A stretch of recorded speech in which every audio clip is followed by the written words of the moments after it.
Whenever I speak in front of any crowd, I ask myself, what on earth am I doing?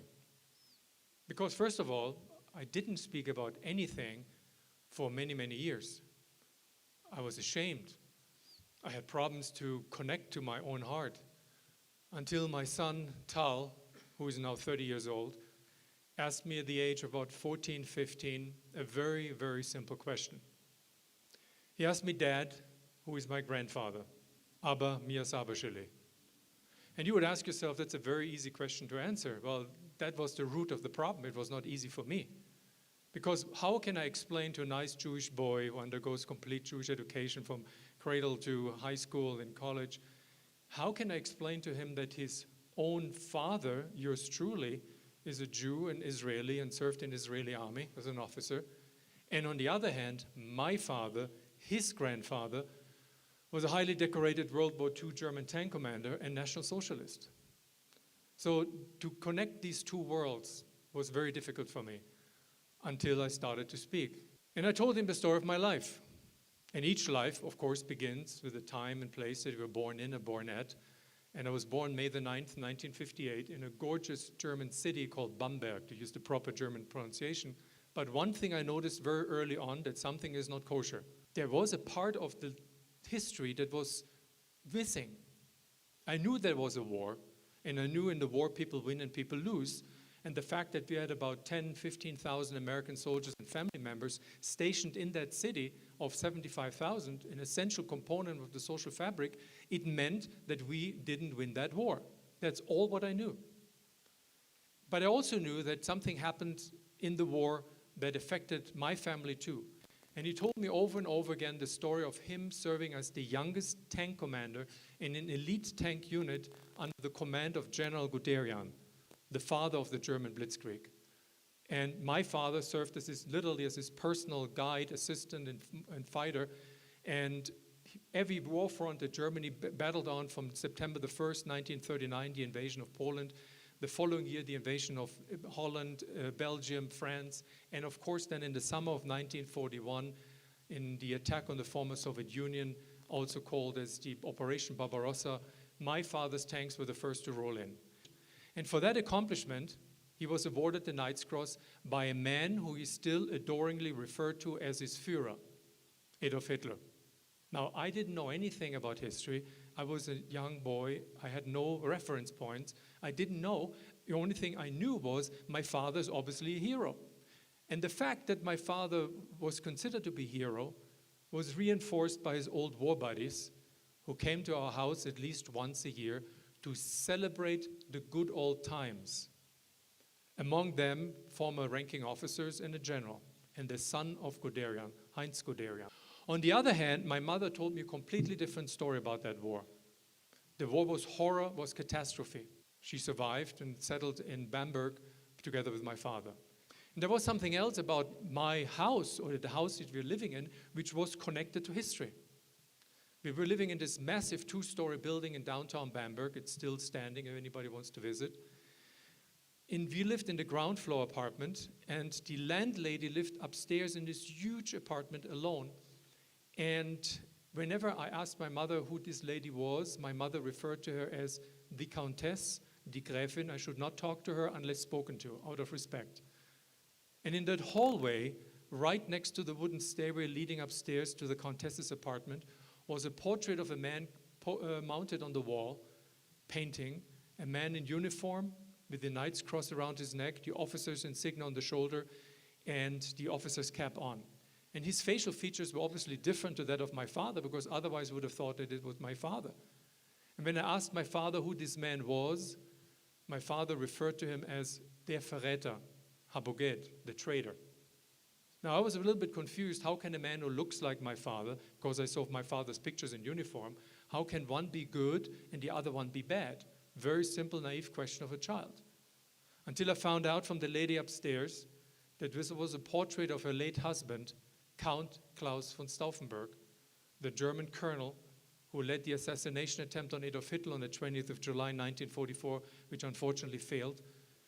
And from her, I heard a completely different story. And in school, we started about when I was 12 years old, we started to talk about the war and the history which led to the war. And we learned approximately the following story. Hitler rose to power in 1933, democratically appointed by his predecessor Papen, and with the blessing of the president of Germany at the time, Hindenburg. And immediately after that, he began to establish a brutal dictatorship, which of course led to the catastrophe that we call the Holocaust, but also to throwing anybody who is different into concentration camps. And as a result of that war in 1939, the Germans were responsible for the murder, literally, of 60 million people, among them 6 million Jews, as collateral damage of war. Nothing about the Holocaust. And then on the 8th of May, with the capitulation, 1945, all changed. The Nazis disappeared like a group of Huns that invaded and escaped. And then came an event that changed everything in my life, and that's the reason why I'm standing here. The Olympics in Munich, 1972, August 1972. And towards this Olympics, our teachers prepared us to recognize that this is a unique event because you should demonstrate to the world that this is a different Germany. And of course it was a different Germany. It was a Germany that still tainted by the past, slowly recovered, and unfortunately had in this previous political leadership Nazis, among them Kurt Georg Kiesinger, a German chancellor from 1966 to 1969, who was an active member of the National Socialist Party and was a member of the propaganda ministerium of the Nazis. And he was defeated by a man whose name was Willy Brandt, who was totally different to anybody of his predecessors because he was a victim of the Nazis. And then 10 days later, or 7 days later, the catastrophe happened. The same team that so proudly paraded into the stadium was brutally attacked by a group of Palestinian terrorists, an elite unit of the PLO. We know now that they were guided and provided with information and logistics, probably also with weapons, by the East German security service called the Stasi. And they climbed the Olympic Village defense, attacked the Israelis in their apartments, killed or murdered, brutally slaughtered 2 of them, and the remainder were taken hostage. 1 could escape. And the German government, deeply embarrassed that Jews were killed on German soil and held hostage, dispatched the highest ranking member of the German government towards the Olympic Village. And I remember this picture that one of the senior ministers in the German cabinet negotiated face to face with a terrorist. They landed in the Olympic Village, were boarded by the Palestinian terrorists who looked at first that everything was fine, boarded with the terrorists and the hostages, and they flew off to the military airport on the outside of the perimeter of Munich called Fürstenfeldbruck. And then all hell broke loose. Firefight lasting for at least an hour, huge explosion, fireball above the military airport, and then deafening silence. And then we learned what happened when an American journalist turned towards the TV camera and said, "They're all gone." What happened, the German police tried to liberate the hostages, and the Israeli army special unit forces, including the Mossad, were on the ground and said, "Do not attack them. These are elite soldiers. They're committed. They're fanatics. We need to find another way out." But the German police opened fire. Issa and the fellow terrorists recognized that this is a trap, and he threw a hand grenade in one helicopter, which exploded. All Israelis perished in the fireball. And the next helicopter, they sprayed with machine gun fire, and everybody died. The next day, a picture in the newspaper that shaped the course of my life. 2 helicopters on the tarmac, 1 burned out with the charred remains of the Israelis inside. The other helicopter with the bodies of the Israelis slumped over the seats, barely covered with linen. And a huge headline, "Jews killed in Germany again." That triggered my curiosity. I said, wait a minute. They were murdered again in Germany. So Jews were murdered before in Germany? And I went home and asked my father, so what happened? My father looked at me and said, "It never happened. Look what they did to us. Look what they do with our image. They destroyed our Olympics." I was a little bit confused about that. And in school, we started to talk about it for the first time, about the so-called Holocaust. Now, the term Holocaust was not coined at that time. It was later in the late 70s. But we talked about the true history of Germany between 1933 in 1945. And we learned everything. Auschwitz, Majdanek, Buchenwald. The murder of 6 million, not as an accident of war, but as a policy of the German government, democratically elected government, a policy of the government in the name of Germany, so I as a German are responsible too. And I was really shell-shocked because I never heard about it. Some of our teachers cried when they told us this story. And I asked myself, what did my father know? No, what did he maybe do? I didn't want to believe in that, but first of all, I wanted to know what he knew. And when I came home, and I told my father, reported to him what happened, and my father looked at me, you talked about the so-called Holocaust? This is all Jewish propaganda. Your teachers are all communists. It never happened, believe me. So I was caught between a rock and a hard place, understanding who is right and who is wrong. And I respected my teachers, and I feared my father. I said, look, somehow I have to find the truth. And I started to read as much as I could about the Holocaust, anything and everything that was published at that point in time from libraries. And the more I learned about it, the more I had a lingering feeling my father's hiding something. He started to talk. And what he told me was reluctantly, but it came out in also a few phases. Phase 1, I paraphrase it, Bernd, whatever allegedly happened in the East, we didn't do it. The Wehrmacht didn't do it. It was all the SS. And I found out from my father, not from my father, but when the archives were opened after the reunification of Germany in 1989, that I found a picture of my father sitting next to Heinrich Himmler in 1942 during a conference. And if a German ranking military officer meets the head of the beast of the SS, Heinrich Himmler, this was not about tactics. It was about securing territory for mass murder. Then I found a letter a researcher provided with me, and it is original, I was confirming it, that my father sent about 600 and something Russian prisoners of war, among them officers, on a train accompanied by his assistant to a place called Auschwitz-Birkenau with the final sentence, they deliver the good for neutralization. That means for killing or working them to death. So my father knew about it. And the last but not least evidence I found 3 years ago when I was lecturing in Germany in my hometown Bamberg about that time, when a military historian provided me, after a lecture that I gave, a metal attaché suitcase and said, this is from your late father's the late mechanic from your father's unit, and his family wanted you to have it because you're the son of the commander. In a sick way on the internet, in this group chat rooms of ex and fellow Nazis and new Nazis, I'm being admired as the son of the commander. It's not a great reputation, I'm telling you. And so I opened the suitcase, and inside were ripped pieces of Torah scrolls. And I asked him, what does it mean? He said, well, it means that your father's unit, when it ripped into Jewish villages and killed everybody, they tore out the Torah scrolls out of the synagogue, soaked them into water, cut them into pieces, and used it as insulation material for German tanks in the cold Russian winter. So my father was a murderer. I didn't know that with all the evidence, but I knew it not then. Phase 2, I paraphrase it. My father said, look, Bernd, when civilians were killed, they were all partisans. Geneva Convention doesn't apply. Well, it means you can kill them. It's a rationalization of murder. And I asked him rhetorically, how can it be when 1 million plus children died in the war?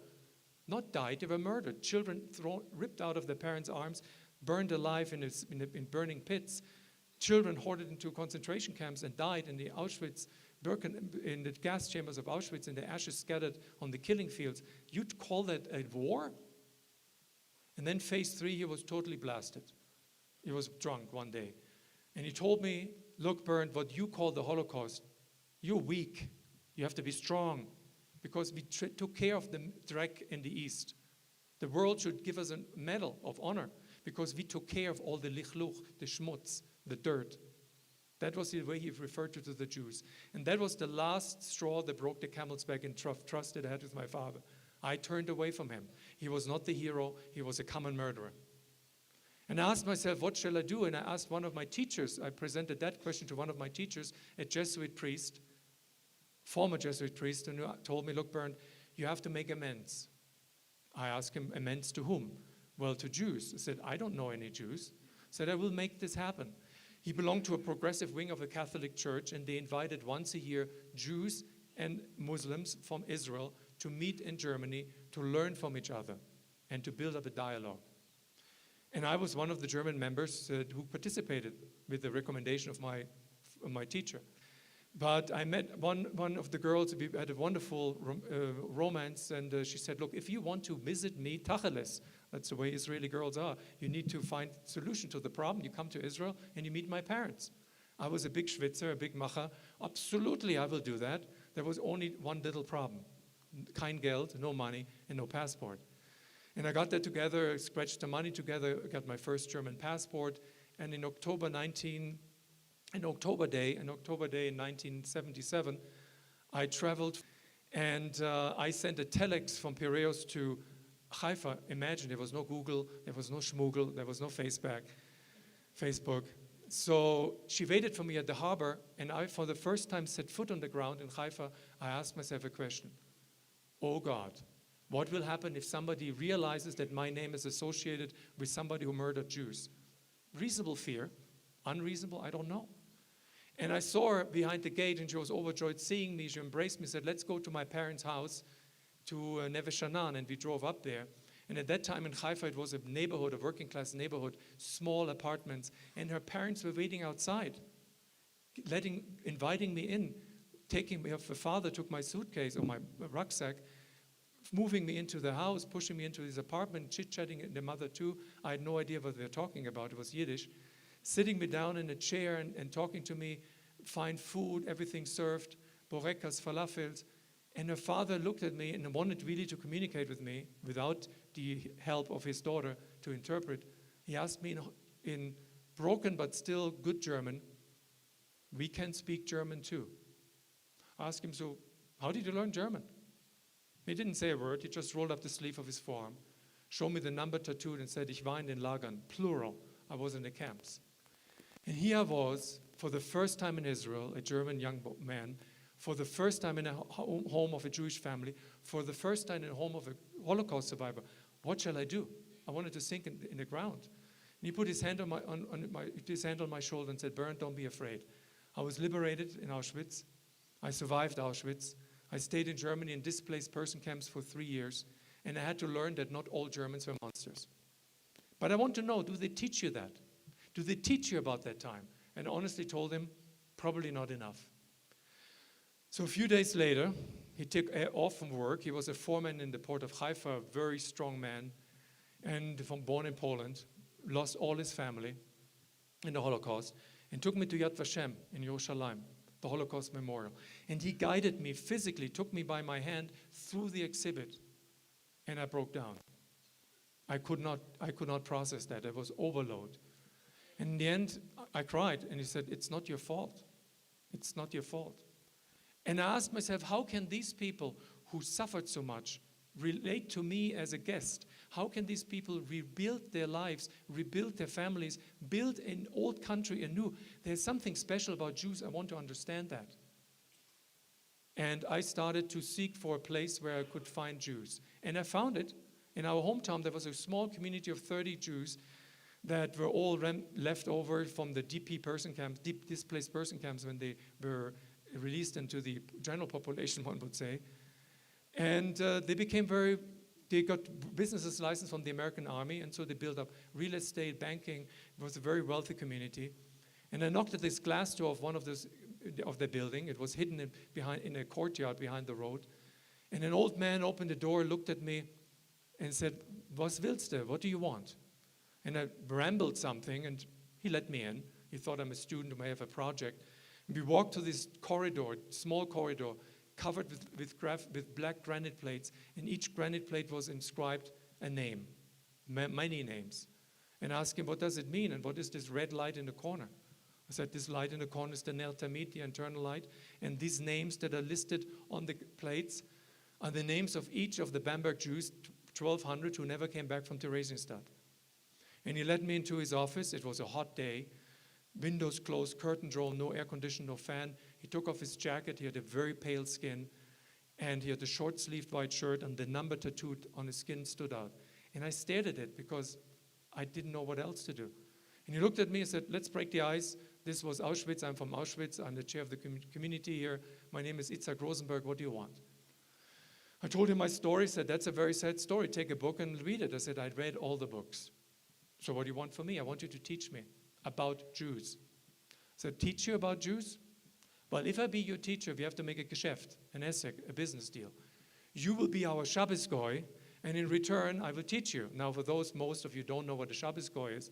It's a non-Jewish person, man or woman, that serves, mostly men, who serves in the Jewish community from Friday to Saturday to do all these manual labors that Jews cannot do during Friday and Saturday. So I became a Shabbos goy, and he told me, come on Friday night and be at 6, and I'll show you what to do. I was there at 6, he came at 7:30. I said, what do you do here? I said, you told me at 6. Nah, 6, 7, 8. First of all, Jewish time is different to Yeket time, German time. So, okay, I had to learn that. And then he told me, look, you set up everything, and one important issue, when the members of the community walk in, do not talk to them because they don't like goyim in their little world that they built up. And so when they're coming in, they were hickering and pickering, was macht der Goy, was macht der German there? Itzhak said, they're crazy, they're alte kackers, don't talk, just sit down and be quiet.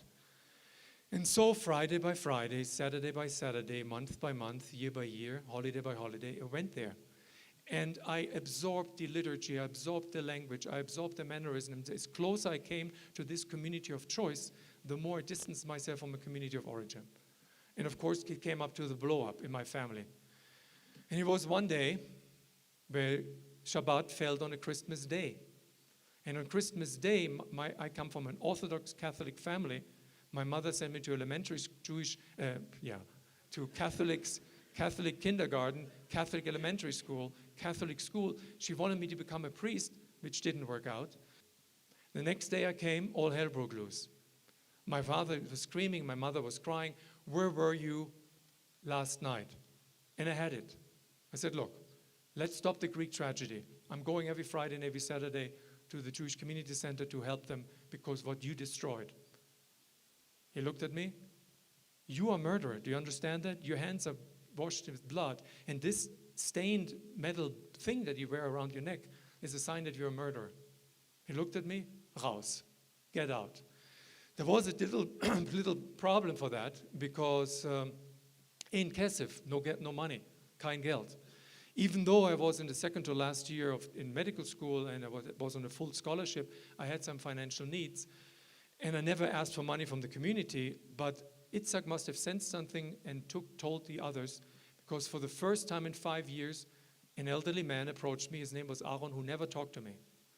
And he looked at me and said, in Yiddish, hör mal zu, listen. Deine Jacke und deine Schuhe sind schmutzig. Your jacket and your shoes are dirty. Kauf dir neue Sachen, buy new stuff. Gave me 100 mark and disappeared. So I was insulted and got money. So I went to Itzhak and said, look, Aaron did this and this. And said, Aaron gave you money? What's wrong with him? He never talked to us. Did you at least use the opportunity and got 200? No, because you're a goy.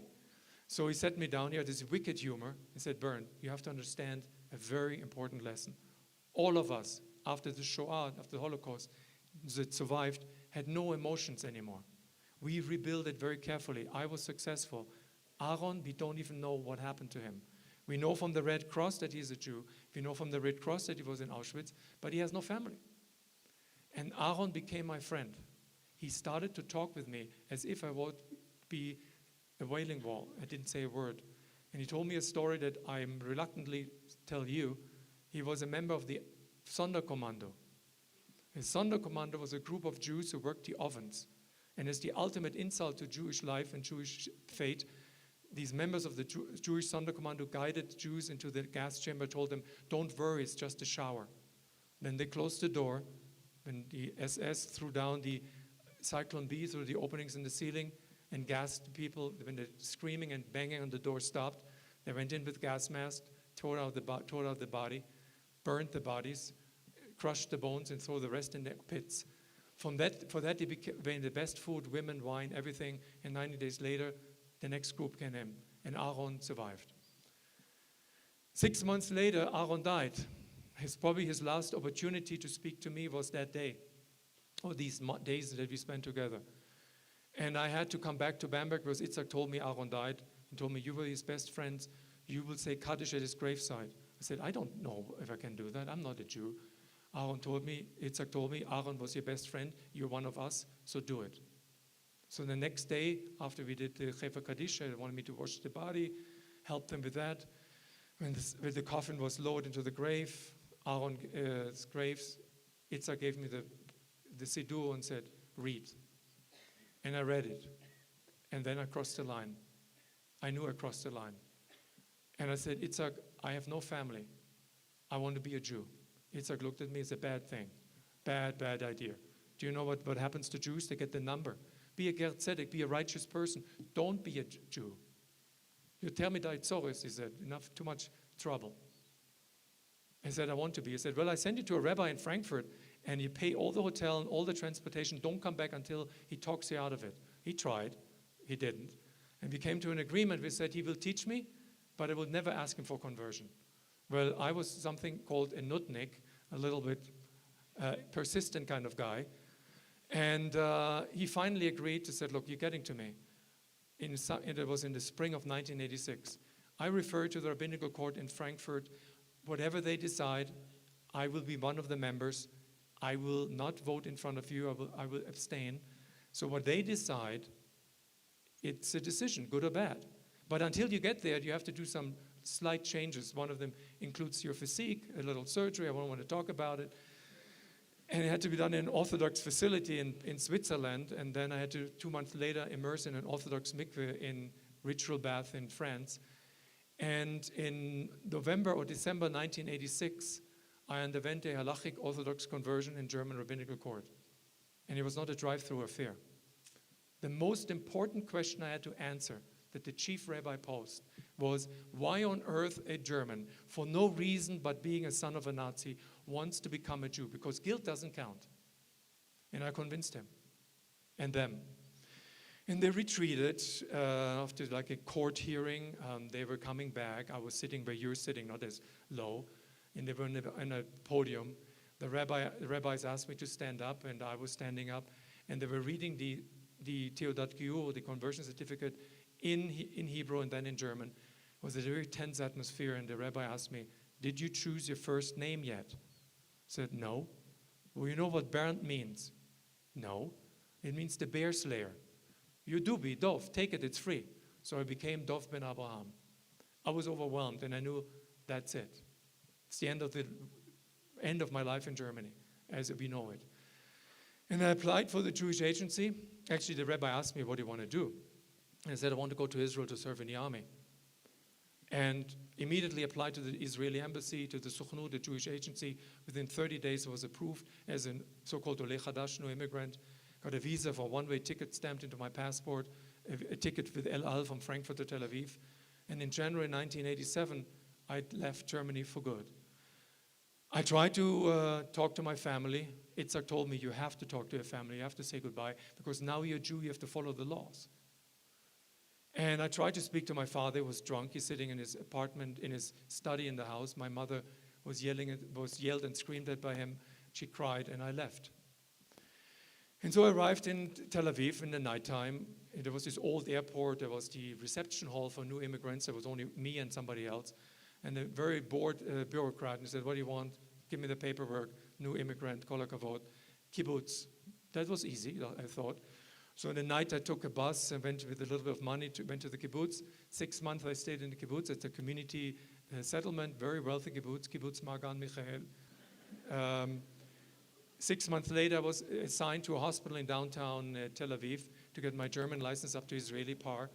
And then, of course, I was drafted in the Israeli military a short while later, did my basic training officers course, was assigned. It was the first month of the first Intifada in 1988.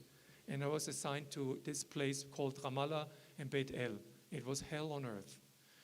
And I was standing there with my commanding officer in my uniform, officer's insignia on the shoulder, a little young lieutenant, and in front of a unit where my commanding officer said everybody was in full battle gear, including me. This is your new doctor. His name is Vol, find another name. And he is responsible, so that's it. And here it hit me hard. And I asked myself, if they find out that I'm a son of the Nazi in drag, they will kick me out of there. They will throw me into the village, into the city of Ramallah. I decided not to talk about my life, to throw my life in this virtual closet, slammed the door shut, turned the key in the lock and throw it away. People knew only that I'm a Jew, I made Aliyah, was born in Germany, my name is Bernd. That's all. Of course, that was a lie. And I lied, which I'm not proud of. And then I married in Israel. I raised a family after the first Gulf War, in which in January 1991, when Israel was attacked by ballistic missiles, I was outside with a rescue unit of the military. And my wife literally got very upset and was stressed out. She said, look, I want to go back to the United States. Come with me or stay here. So we left, arrived in Miami, not a bad place, by the way. And our marriage didn't work out. 3 children were born, and I had my children there, and I couldn't bring them with me, so I decided to stay and work in Miami. And the years passed by until my son, Tal, asked me this simple question. Dad, who is my grandfather? And I answered him. And my son looked at me and said, cool, I will tell it to my friends. I said, no, that stays between you and me. There was just a little problem. My children, as I told you before, went to Jewish schools, and he went to a Jewish school called Hillel, and they had a family history day. My luck, and 3 or 4 months later, my son raised his arm and proudly declared, and my grandfather was a famous Nazi. That's not good in a Jewish school. Don't recommend that. And I was called to the principal's office, and the principal looked at me and said, Dr. Wollschläger, your son Tal told us a verdrehte Geschichte, a completely confusing story about your father was a Nazi. What's wrong with him? I said, there's nothing wrong with him. I told him the story of my life. And the rabbi was sitting in the room. He looked at me. Are you ready to talk about it? Not, I mean, to us, to others. It's important. I said, I can't. You will. Took me by the hand to the class, my son's class, and here I started to talk. And in that moment, the weight was lifted off my shoulders. And I asked myself, why did I never close this circle of life that opened so many years ago? I have to go back. And I went back to Germany 20 years later, to Bamberg, took my son. Cold December day, we visited my parents, and the only place I knew I could visit them, the cemetery. And ironically, in this old 1,000-year-old town, the Jews were integrated in society, so there was a common graveyard separated by the wall, one for Jews and one for Christians. And my parents' grave, if you go to Bamberg, is right next to the wall that separates the Jewish cemetery to the Christian cemetery. And when you look from my parents' grave towards that wall, you see on the other side the Jewish gravestones almost defiantly casting their shadow. And I was all choked up. I didn't want to know what to say. And I told my son, look, it's a symbol. My parents never dealt with the past, and the past still haunts them in death. Cast shadow on their gravesides. I learned to step out of the shadow, look back, to decided never to repeat these mistakes again, moving forward as a German with the responsibility not only to change my life, but hopefully to influence others, that we never have murder and genocide again. And that's what I did, and that's what I'm doing. And I learned some very essential lesson from my father. You probably didn't want to teach me, that words of hatred have consequences. Because words of hatred that left unchallenged fall on a fertile ground, the mind of others, and they sprout into deeds. And if these deeds left unchallenged, they form habits. If these habits prevail, then characters will be formed. If these characters dominate, then a society will be changed. And that explains, but never excuses, that an entire nation, the Germans, turned around and turned away when Jews were murdered, because it was normal. Now, no Germans, no problem is not the solution, because it's not a German issue, it's a human issue. It's the way we are wired. Now, therefore, to realize that, the best way of genocide prevention is to speak up. To speak up against Nazism, to speak up against hatred, misogyny, hatred against minority groups. If they're black, yellow, or white, whoever cares, you have to speak up. If you don't speak up, you're part of the problem, not part of the solution. And I learned my lesson. And why I'm telling this story? because I want to reach out to many people as possible. I have a healthy ego. I'm not doing that out of self-aggrandizing. I don't have to do that. But I'm doing it because I want to help others to understand this is not a German problem. Never was, never will be. And the German people have not only learned their lesson, they have actively translated that in supporting Jews over and over again in the past, helping Israel financially, helping Israel militarily, and inviting more than 100,000 Soviet Jews after the fall of the wall. Israel didn't like that too much, to come to Germany and gave them employment benefits, social benefits. That's what Germany learned. No country in the world has ever done that. No country in the world. So the Germans is not the problem. It's us. And we're living in very, very dangerous times where people tend towards authoritarian rule, looking for the leader, somebody who tells the truth, because the truth in the newspapers is all a lie. That is the dangerous time. Rise of anti-Semitism in America is 50%. We have hundreds of hate groups, hundreds of them. And the question is what we do. We tell the story. We tell people, this will lead to the abyss. Let's fight it before we get there. So again, against all odds, change is possible. And I hope that you will be part of the solution and not part of the problem. And if you have any question, I'm happy to answer them. Thank you very much. Shalom, shalom.